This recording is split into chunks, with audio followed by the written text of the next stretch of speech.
All right, let's talk USC Trojans. Obviously, this team is heading into an absolutely massive matchup this weekend, and we'll dive into the particulars of that game. Obviously, the game of the week, I think, for anyone with a pulse, it's exciting. But when you take a step aside and look at what USC is doing in terms of a holistic approach, there's really an incredible job being done right now by Lincoln Riley. We'll break all that down, plus some interesting data as always. But first, I'm Nick, and this is Saturday Morning Inspection.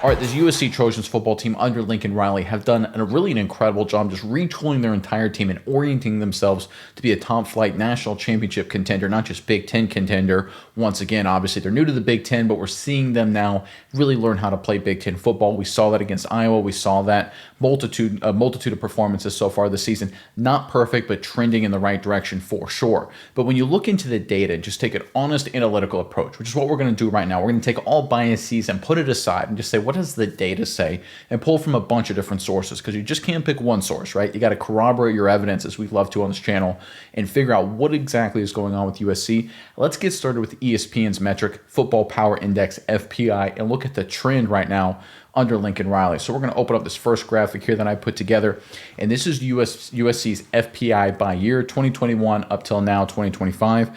So you can see, obviously, the program was really bad prior to Lincoln Riley's arrival in 2022, and then 3 straight years of kind of mediocre, right? But what do you notice this year? A breakout, right? So for anyone who's involved with any sort of stock analysis or anything like that, any investment analysis, what that period from 2022 to 2024 is called is a consolidation, right? When any asset, a stock, an investment vehicle, whatever it may be, when it jumps up in price and then sits in one spot for a while and kind of oscillates in a narrow band like USC obviously did from 2022 to 2024, that's called consolidation. And for anyone who's involved with technical analysis of charts and things like that, that means once you're able to break out of that consolidation window, that frame, the sky is the limit. And that's exactly what we're seeing from USC this year. 2025 is literally the breakout campaign on an FPI basis. And FPI is a pretty good model. They factor in quality of recruits, the quality of your performance, your opponents, all that kind of stuff. So they factor in a bunch of things. It's not just, raw numbers. It's not just, passing yards or points allowed or anything like that, or strength of schedule. It's a little bit of everything. It's talent on the roster, transfers, all that kind of stuff. It really factors in a bunch of different points and aggregates it all together in a really clean way, I think. And you can see right now, again, just looking at the chart, the USC Trojans in 2025 are breaking out for Lincoln Riley, which of course is a great sign for their future. But it's not just ESPN's FPI that show this kind of information. Let's pull up a graphic here, courtesy of J. Bud Davis, who put this plot together on social media. And this is looking at comparing the best teams in football in Power 5 teams with their offense and their defense together. So what they have evaluated here is the offense, that's on the x-axis, and the defense, that's on the y-axis. And this is looking at EPA, expected points added per play. Now, EPA, for anyone who's not familiar with it, is one of my favorite metrics to look at, because it just looks at things from a play-by-play basis and say, okay, how good are we in terms of executing our offense methodically or stopping teams on defense, right? Because it's one of those things, if you look at raw data, you can get a lot of garbage time yards.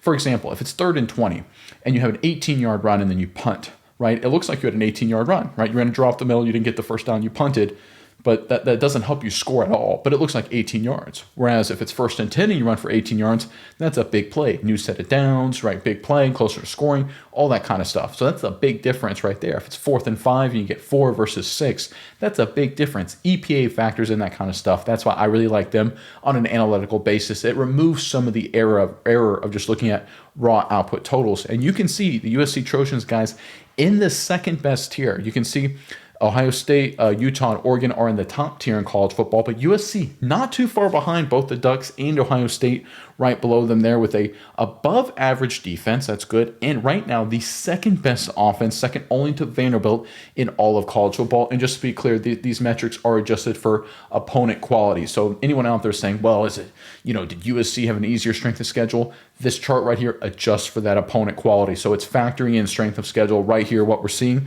which has the USC Trojans, the second best offense in football on an execution basis, on a methodical basis. Not big plays, not highlights, not Caleb Williams Williams doing crazy things on a down-by-down, snap-by-snap basis. The USC Trojans, based on this model, second best offensive football and above average defense. And when you combine them together, they're in the tier of Notre Dame, of Alabama, of Georgia, of A&M, right? They're right in the mix, Ole Miss, of being a college football playoff contender. They're a lot closer than people think, and the data right here really bears that out. Our next graphic here says more of the same. This is looking at just an offensive specific approach, right? This is just factoring passing offense, that's the x-axis, and rushing offense, that's the y-axis. And again, we can see before, just like we saw in the previous graph, Vanderbilt and USC, the two top teams in college football. But one of the things I love about the Trojans offensively is that while their passing offense is great, you can see they're the best in college football on an efficiency basis. The rushing offense is one of the best in football. You look at their ranking here, only Arkansas, Oregon, Utah, Vanderbilt, Florida State, Cincinnati are higher than them in terms of rushing offense this year. So they're the number one passing offense and a top 7 rushing offense. They're balanced. And they've had injuries, guys. We talk about it all the time. No one expected, King Miller to show up and be a stud, but that's what's happened, right? It hasn't been perfect. They've had bumps in the road. They've had dud performances, right? But despite all that, when you aggregate their entire performance so far this season, offensively and as a team, they're one of the best in college football. And I think that's obviously a great sign for the USC Trojans going forward. Now, look, we all understand they got a massive matchup this weekend against Oregon, and a lot of people are focusing on that game, as they should. It's going to be a great game. I'm excited for it. But the reality of this USC Trojans team isn't just this weekend's game. When you look at the trajectory they are on, they are clearly in a direction of being a college football playoff contender and a national championship contender. The numbers bear that out. We talked about breaking out in terms of FPI, getting past that consolidation window. Now we're seeing on an analytical basis, so one of the best teams in college football, arguably the best offense. You could make a statement they're better than Vanderbilt. Technically, they're second right now based on the numbers, and they're above average defense, only getting better. This is a team trending in the right direction for sure. They're becoming a dangerous football team. When we talked about their performance against Iowa a few days ago, a lot of people said, listen, you win one game against Iowa. Iowa's a good team, but what does that really matter? I'm like, listen, when you take a step back and look at the data and evaluate the whole performance, this is a team trending in one direction, and that is straight up. And that makes this USC Trojans program, with their history, with their resources, with their recruiting pipeline, very, very dangerous. All right, we got a lot more to break down today when it comes to USC, but first, Trojans fans, in the comment section below, like we've always been talking about, the Oregon game this weekend, it's a fun one. Now's your chance to get your prediction in. Final score, Trojans, Ducks. Listen, this is going to be a wild game. Listen, I think the Oregon Ducks right now, and the numbers kind of bear this out a little bit, could be a little bit better than USC, but that's why you play the game, right? You never know how things will shake out this weekend, and if USC wins, the arrival of the Trojans back into the top of the college football world could be in short order. I've been talking the future, but if they beat the Ducks, it could be, frankly, this season. So let us know how you think this game is going to go. Put it in the comment section below. But before we get into the game specifically, I want to talk about this year for USC in terms of where they sit among top contenders. And this is where things, I think, get a little spicy for the Trojans. So this is ESPN's FPI rankings just for this season, right? And you can see right there, Ohio State 1, Indiana 2, Oregon 3, Georgia 4, Notre Dame 5, Alabama 6, Utah 7, Texas Tech 8, A&M 9, USC 10 right now ahead of Miami, Texas, and Ole Miss. And I think this is a sign that if USC, obviously they have to beat Oregon and finish out the season 10-2, they've got their goals in front of them. They can be a playoff team this year. Seriously. Now listen, it's a tall order, of course, to beat the Oregon Ducks, of course. But the reality is, on an analytical basis and on a performance basis, they play good football. Their losses are not terrible, right? All things considered, right? Obviously, there's no such thing as a good loss, in my opinion. Some people may differ, but their losses aren't terrible, and they've had some statement wins. If you look at the Ducks right now, if they beat Oregon, I put them ahead of Oregon, right? Because obviously you'd have a 2-loss team head-to-head advantage, right? Notre Dame's a good team, right? Obviously, listen, that was a disappointing game, but the reality is Notre Dame's a really good football team. Right now in the college football landscape, a lot of people are sleeping on USC, and I get it, right? It's been a long time that they've been a serious national championship contender. I understand. But when you look at the data and you look at what they've done this season, their trajectory is phenomenal for 2026 and beyond. Recruiting, they're doing a lot of great things. We've covered it this entire year. I expect this upcoming offseason to be great for Lincoln Riley and his Trojan staff. But when you look at where they sit today and just look at the numbers, they're in a great spot to get to the playoff right now. Now, look, it all comes down to this Saturday, of course. But if they can get it done, this is the return of USC. It is right here in front of us. And I think a lot of people that aren't deeply involved, whether it's with West Coast bias or something like that, they just don't understand how close this Trojans team is. And people need to watch out. If you want my honest opinion right now, the top 3 programs in college football are Ohio State, Notre Dame, and Oregon. But if USC beats Oregon, I think there's a good chance they leapfrog the Ducks and become that number 3 program. I really do. They are very close. In fact, they may get there next year or the year after anyway. But let's talk this weekend's matchup, which of course is on everyone's mind. Let me pull up the predictions here, courtesy of ESPN. So we got the matchup predictor, and boy, oh boy, does ESPN Analytics, they like the Ducks. 71.9% chance to win. USC with only a 28.1% chance to win. So call it roughly 70-30, which obviously is Ducks more than 2-1 edge from an analytics perspective.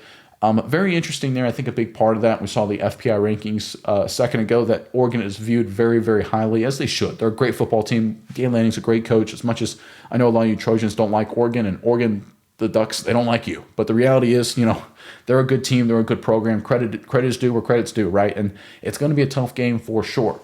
And we look at the odds per ESPN Bet Sportsbook, it kind of outlines that a little bit. The Trojans opened up as an 8.5-point road underdog, and that has increased to 10.5. So right now, obviously with a big game like this, there's a lot of money going into it. All the big money is started with Oregon, and it's been moving more and more to the Oregon Ducks, which you can see the over and under spread also increase a little bit there. So we expect a lot more offense. At least that's what the money is saying. But people expect the Ducks to win by double digits. It won't be a one-score game. That's sort of the prevailing wisdom. And listen, that might be the case, right? It may be the fact that USC is still a year or two away, and that certainly could happen. But I do think there's a world with an improved USC defense and a methodical offense. This game could be interesting. If there's some turnovers or a slow start, listen, it could get away from the Trojans quickly. We all understand that. But if USC can control the football and be methodical, take care of the ball, and make Oregon be methodical, listen, Iowa had a great chance to beat the Ducks, right? Wisconsin was very, very feisty against Oregon. They lost to Indiana. Penn State was an overtime game for Oregon, even though we know Penn State now is not a great football team. The reality is this Ducks team is very, very beatable. They're a feisty group. They're mentally tough for sure. This is not like a Ducks team of yesteryear where they either beat you by 50 or they lose. This is a mentally tough team, undeniably so. But the reality is they're very beatable. And I think the USC Trojans are in a good position to make a lot of noise. The question for them will be, can they weather an early storm and get into half, down 14-10, or maybe even winning, right? If that can happen and their offense can be methodical, things can get in the third and fourth quarter, then who knows? And again, this is a huge game for USC, obviously. If they win this game, the future is now. If they lose this game, it stinks, but the reality is 26 and 27 are looking really good. So to me, this Saturday tells us, okay, has Lincoln Riley got USC back to being a playoff team in 2025, or are we going to have to wait for 2026? I think regardless, the trend, as I pointed out with the data today, is certainly in USC's favor, but we'll find a lot about whether the future is now or if the future is still the future after this Saturday's matchup.